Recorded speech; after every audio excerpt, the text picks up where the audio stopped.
नमस्कार बच्चों, हमने टर्म वन का सिलेबस पूरा कर दिया है।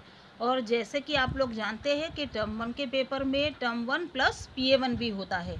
तो आज मैं आपको PA1 का चैप्टर नंबर 3 जो है वो मैं आपको फिर से बताने जा रही हूँ, इसका रिवीजन करवा रही हूँ। आप यहाँ पर देख सकते हैं चैप्टर 3 मात्राएं, शब्द और वाक्य। तो बच्चों मैं आपको यहाँ पर ये बता रही हूँ कि मात्राएं किसे कहते हैं। तो जो सारे स्वर होते हैं उन स्वर के जो एक निश्चित चिन्ह होते हैं वे मात्राएं कहलाती है। जो मैं अभी आपको यहाँ पर पेज नंबर 21 पर बताने जा रही हूँ, आप यहाँ पर यह देख सकते हैं कि यह जो है यह सारे स्वर है और यहाँ पर आप जो देख रहे हैं यह सारी मात्राएं है। यह सारे स्वर का एक निश्चित चिन्ह है जिन्हें हम मात्राएं कहते हैं। जैसे यहाँ पर आप देख सकते हैं ओ, तो अ है उसकी कोई भी मात्रा नहीं है। त प्लस अ यानी त शब्द इससे बना है तन आ, तो यह आ की मात्रा है। त प्लस आ यानी ता शब्द है ताला। छोटी ई, तो यह छोटी ई का चिन्ह है यानी कि यह छोटी ई की मात्रा है। त प्लस ई यानी ती, तो यह छोटी ई की मात्रा जो है वह इस तरह से व्यंजन के आगे लगती है। तिनका। बड़ी ई, यह है बड़ी ई की मात्रा त प्लस बड़ी ई यानी कि ती शब्द है तिर। छोटा ऊ, यह छोटे ऊ की मात्रा है त प्लस छोटा ऊ, तो यहाँ पर आप देख सकते हैं त में छोटे ऊ की मात्रा लगकर यह हो गया तू शब्द है तुम। बड़ा ऊ, यह बड़े ऊ की मात्रा है त प्लस बड़ा ऊ यानी तू शब्द है तुलिका। ऋषे ऋषि, यह ऋषे ऋषि की मात्रा है त प्लस ऋषे ऋषि यानी कि त्रि शब्द है तृण। ए की मात्रा है त प्लस ए यानी ते शब्द है तेल। ये है ए की मात्रा है त प्लस ए यानी ते शब्द है तैरना।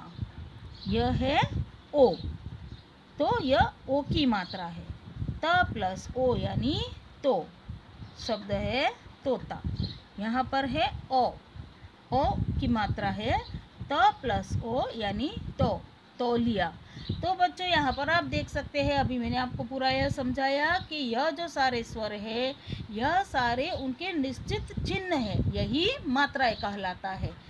और बच्चों यह जो सारी जो मात्राएं है यह किस तरह से लगती है यह भी आपको पता चला। जैसे कि आ, बड़ी ई, ओ व औ की मात्राएं व्यंजन के पीछे लगती है, जो आप यहाँ पर इसमें देख सकते हैं। छोटी ई की मात्रा व्यंजन के आगे लगती है, जैसे आप यहाँ पर देख सकते हैं। छोटा ऊ और बड़ा ऊ और ऋषे ऋषि की मात्राएं व्यंजन के नीचे लगती है, जो आप यहाँ पर देख सकते हैं। ए व ए की मात्राएं व्यंजन के ऊपर लगती है, जो आप यहाँ पर देख सकते हैं। ए और ए की मात्रा जो व्यंजन के ऊपर लगी है। तो बच्चों अभी आपको यह पूरा पता चल गया होगा। अभी मैं आपको यहाँ पर आगे बताने जा रही हूँ र में छोटा ऊ और बड़े ऊ की मात्रा। तो बच्चों यहाँ पर आप देख सकते हैं कि र में छोटा ऊ और बड़े ऊ की मात्रा जो है वह र के ऊपर नहीं लगती है, ना ही र के नीचे लगती है, बल्कि वह र के बिल्कुल बीच में इस प्रकार लगती है, जिसका उदाहरण मैं बता रही हूँ। र प्लस छोटा ऊ यानी कि रू, तो आप यहाँ देख सकते हैं यह र के बीच में लगी हुई है। उसी प्रकार यहाँ पर आप देख सकते हैं र प्लस बड़ा ऊ, तो र में बड़े ऊ की जो मात्रा है वह भी र के इस तरह से बीच में लगती है। अब आगे अंग या अनुस्वार, यह बिंदु रूप में व्यंजनों से जुड़ता है। अंग, हम इसे अंग कहते हैं जिसे अनुस्वार कहा जाता है, और यह बिंदु के रूप में जुड़ता है व्यंजनों के साथ। जैसे मैं आपको यहाँ पर एक उदाहरण दिखा रही हूँ। द प्लस अंग प्लस त प्लस अ यानी दंत, जो आप यहाँ पर देख सकते हैं। प प्लस अ प्लस त प्लस अंग प्लस ग प्लस अ यानी पतंग। तो यहाँ पर अंग यानी कि अनुस्वार जो व्यंजन के साथ इस तरह से बिंदु के रूप में जुड़ा हुआ है। अब है अंग या अनुनासिक, इसे अनुनासिक कहते हैं। यह चंद्र बिंदु के रूप में व्यंजनों के साथ जुड़ता है, जिसके उदाहरण यहाँ पर मैं बता रही हूँ। द प्लस आम प्लस त प्लस अ यानी दांत, ह प्लस अं प्लस स प्लस अ प्लस न प्लस आ हंसना। तो बच्चों यह जो चिन्ह लगा हुआ है इसे कहते हैं अनुनासिक यानी कि चंद्र बिंदु। अह या विसर्ग, अह इसे विसर्ग भी कहा जाता है। अह कभी अकेले नहीं लिखा जाता, इसका प्रयोग हमेशा स्वरों के साथ विसर्ग के रूप में होता है। जैसे यहाँ पर आप देख सकते हैं अ प्लस त प्लस अह यानी अतः, प प्लस र प्लस आ प्लस त प्लस अह यानी प्रातः। अ चिन्ह अंग्रेजी भाषा से आए शब्दों में वर्ण के ऊपर लगता है। इसका उच्चारण ओयू के समान होता है। जैसे यहाँ पर उसका उदाहरण, जैसे ब प्लस अ प्लस ल प्लस अ यानी बॉल, म प्लस अ प्लस ल प्लस अ यानी कि मॉल। तो बच्चों अभी आपको ये पता चल गया होगा, आपको अनुस्वार, अनुनासिक, अह या विसर्ग और अ यानी जो अंग्रेजी भाषा से आया हुआ है जिसका उच्चारण ओयू के समान होता है, इसके बारे में आपको पता चल गया होगा। अभी मैं आपको आगे बताने जा रही हूँ शब्द।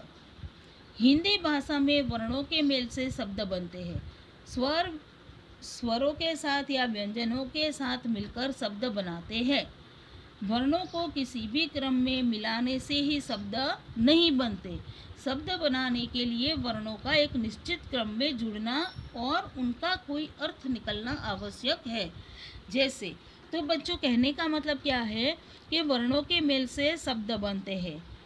तो ये शब्द तभी कहलाते हैं कि जब वर्णों का एक निश्चित क्रम में जुड़ना होता है, जिसका कुछ अर्थ निकल रहा हो, उसे ही हम शब्द कह सकते हैं।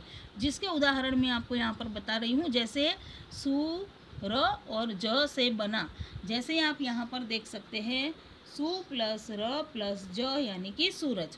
तो हम इसे जानते हैं, हम इसे पहचानते हैं, इसका कुछ अर्थ निकल रहा है इस शब्द का, इसीलिए इसे शब्द कहा जा सकता है। वैसे मैं अभी आपको यहाँ पर आगे दिखाने जा रही हूँ। सूरज शब्द का मतलब है, हम सूरज को जानते पहचानते हैं जब सु र और ज को किसी और क्रम में जोड़ो। जैसे अगर मान लो कि हम इन तीनों को अलग क्रम में जोड़ते हैं, जैसे कि यहाँ पर आप देख सकते हैं सु प्लस ज प्लस र यानी कि सुजर, और अगर इस तरह से हम जोड़ेंगे तो ज प्लस सु प्लस र तो जसुर। अब आप यहाँ पर देख सकते हैं सुजर और जसुर। तो यह जो दो शब्द बने हैं, यह वर्णों के जोड़ने से जो बने हुए शब्द है, जिसका कोई भी अर्थ नहीं निकल रहा है, तो इन्हें शब्द नहीं कहा जा सकता है। इन शब्दों का कोई अर्थ नहीं निकलता, इसलिए ये शब्द नहीं है। कहने का अर्थ क्या है कि वर्णों का ऐसे निश्चित क्रम में जुड़ना जिसका कोई अर्थ निकल रहा हो, वही शब्द कहलाता है। अभी मैं आपको यहाँ पे आगे बताने जा रही हूँ, शब्द बिना मात्रा के भी होते हैं और मात्रा वाले भी। जैसे आप यहाँ पर देख सकते हैं बटन और कमल, तो यह बिना मात्रा वाले शब्द है। अब यहाँ पर आप देख सकते हैं चिड़िया, पेड़ आदि, तो यहाँ पर यह जो दो शब्द है यह है मात्रा वाले शब्द, और यहाँ पर इन शब्दों के अर्थ निकल रहे हैं, तो हम इसे शब्द कह सकते हैं। र का अन्य वर्णों से जुड़ना, वर्ण के ऊपर लगना। र जब दूसरे वर्ण से जुड़ता है तब वह अपने बाद वाले वर्ण के ऊपर लिखा जाता है। जैसे आप यहाँ पर देख सकते हैं उदाहरण, प प्लस र प्लस व प्लस त यानी कि पर्वत। तो यहाँ पर जैसे हम यह शब्द बोलते हैं पर्वत, यहाँ र जो है वह पहले बोला जाता है, यह अरहित अर्थात आधा र है। तो यहाँ पर यह व के ऊपर जो आपको चिन्ह दिख रहा है, यह जो है यह आधा र है, और यहाँ पर र जो है वह पहले बोला जाता है, जैसे पर्वत। अभी मैं आपको यहाँ आगे बताने जा रही हूँ, आप इसे ध्यान से देखिए। वर्ण के नीचे लगना, जब दूसरा वर्ण र के साथ जुड़ता है तब र अपने से पहले वाले वर्ण के नीचे लगता है। जैसे आप यहाँ पर देख सकते हैं, क प्लस र प्लस स प्लस न, यानी कि प्रश्न। ट और ड में यह इस प्रकार जुड़ता है। जैसे यहाँ पर आप देख सकते हैं, ट प्लस र प्लस क यानी ट्रक, ड प्लस र प्लस म यानी ड्रम। यहाँ र बाद में बोला जाता है। जैसे आप बोलेंगे ट्रक, यहाँ पर आप बोलेंगे ड्रम, तो यहाँ पर र जो है वह बाद में बोला जाता है और यहाँ पर र जो है वह पूरा है और पहला जो व्यंजन है वह आधा है। अब है आगे वाक्य। जिस प्रकार वर्णों के एक निश्चित क्रम में जुड़ने से शब्द बनते हैं, उसी प्रकार शब्दों के एक निश्चित क्रम में जुड़ने से वाक्य बनते हैं। तो बच्चों, कहने का मतलब क्या है कि शब्दों के निश्चित क्रम में जुड़ने से जिनका कुछ अर्थ निकल रहा हो उसे वाक्य कहा जाता है।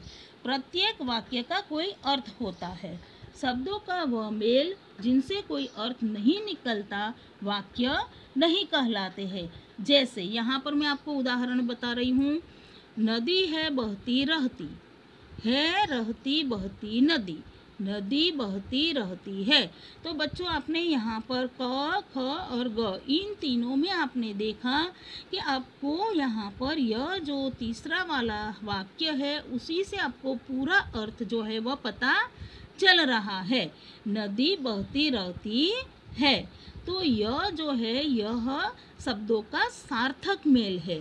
तो जहाँ पर भी शब्दों का सार्थक मेल होता है जिसका एक निश्चित अर्थ बता रहा है, यह वाक्य कहलाता है।